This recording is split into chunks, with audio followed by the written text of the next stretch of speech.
Pada kesempatan pagi hari ini, yaitu pertama kali kita menghadapi puasa di bulan Ramadan, maka akan saya tandaskan lagi, yaitu untuk kultum yang kemarin sore, yaitu masalah yang namanya puasa itu pahalanya bukan main, banyak sekali. Bahkan siapa saja yang senang saja menghadapi bulan Ramadan, maka dia akan mendapatkan pahalanya di surga. Jadi akan mendapat tempat di surga jika orang itu merasa senang. Khususnya untuk diri saya sendiri, supaya bisa menjaga pahala itu tidak terkikis habis, tidak kendang, tidak kelong, tidak hilang, tidak hangus. Pahalane tetep nang awake dewek. Di antaranya ada 5 yang kemarin saya terangkan. Di antaranya yang pertama adalah dusta. Dusta itu sama dengan ngomong tidak sesuai dengan kenyataan, alias ngelomboni. Jangankan Allah, kita saja kalau dibohongi biasanya enak.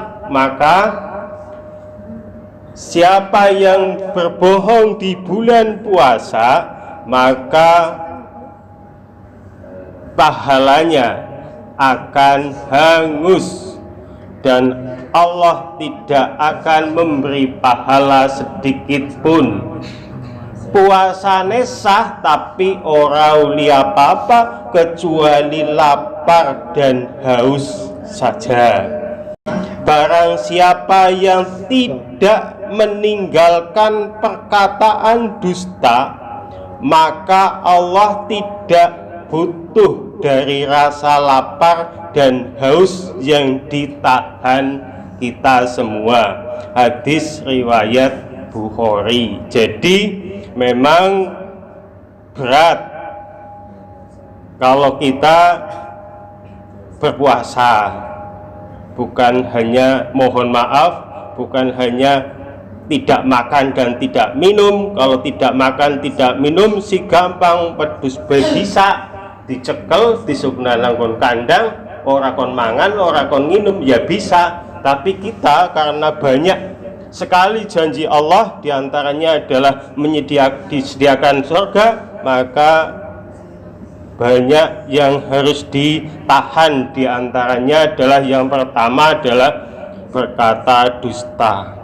Kemudian yang kedua, yang sering kita tidak terasa tapi itu tidak boleh, yaitu ghibah atau gosip, atau membicarakan keburukan orang lain.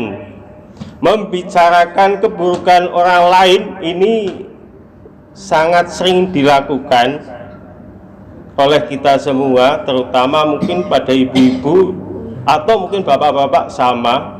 Bahkan ada yang mengatakan bahwa yang namanya membicarakan keburukan orang lain itu identik dengan makan bangkai saudaranya sendiri. Itu. Jadi kalau misalnya bapak dan ibu sampai membicarakan keburukan orang lain, itu ibaratnya seperti makan bangkainya teman. Jika bapak dan ibu kemudian diajak bergosip atau menggosip, lebih baik bapak ibu mengatakan seperti di dalam hadisnya, harus diutarakan aku sedang berpuasa. Itu diriwayatkan oleh Ibnu Huzaimah.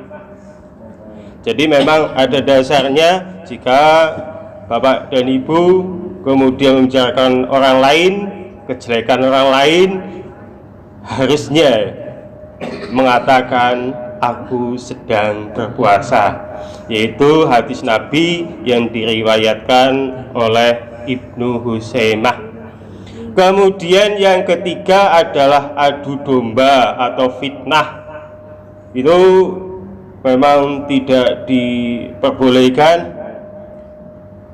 Biasanya kalau adu domba atau fitnah itu berawal dari kebencian seseorang. Orang kalau sudah benci sama seseorang biasanya akan berusaha untuk mengadu domba. Maka perlakuan adu domba itu tidak diperbolehkan. Bahkan Nabi Shallallahu Alaihi Wasallam bersabda, pelaku adu domba tidak akan masuk surga. Itu Nabi Shallallahu Alaihi Wasallam bersabda semacam itu, bahwa pelaku adu domba tidak akan masuk surga. Hadis riwayat Muslim. Kemudian yang keempat adalah bersumpah palsu, yaitu orang yang janji sumpah tapi tidak akan dipenuhi.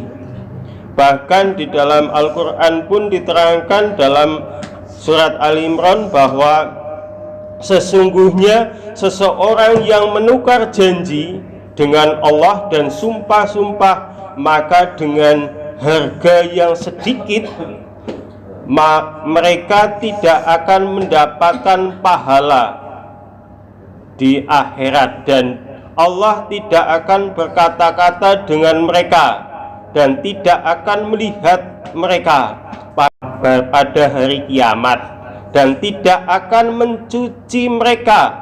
Bagi mereka akan diazab pedih. Surat Al-Imran ayat 77. Berarti telah diterangkan di dalam Al-Quran bahwa bersumpah palsu atau janji memang besok kalau di hari kiamat Allah tidak akan berbincang-bincang, Allah tidak akan bersama dengan kita semua.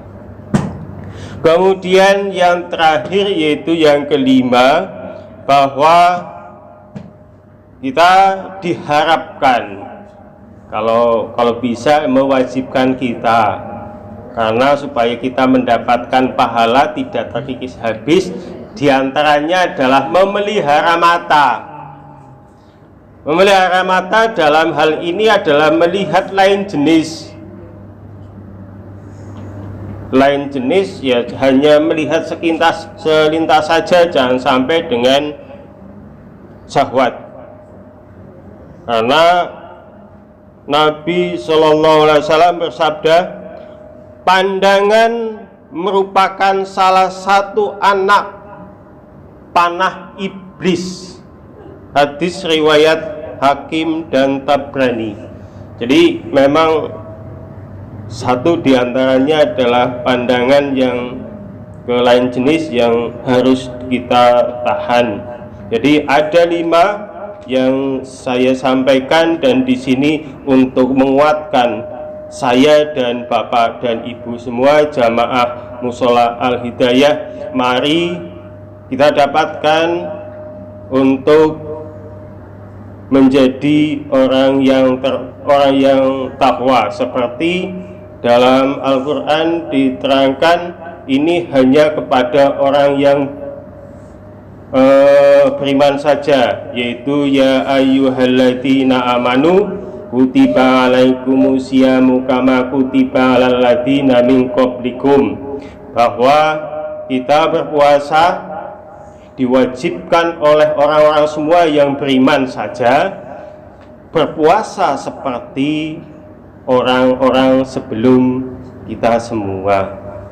Jadi itulah sedikit untuk pedoman kita semua, bahwa kita berpuasa tidak hanya menahan lapar dan dahaga saja, tapi kita benar-benar puasa menjalankan apa yang diperintahkan dan menjauhi apa yang harus jalankan. Terima kasih, mohon maaf bila ada salah kata. Assalamualaikum warahmatullahi wabarakatuh.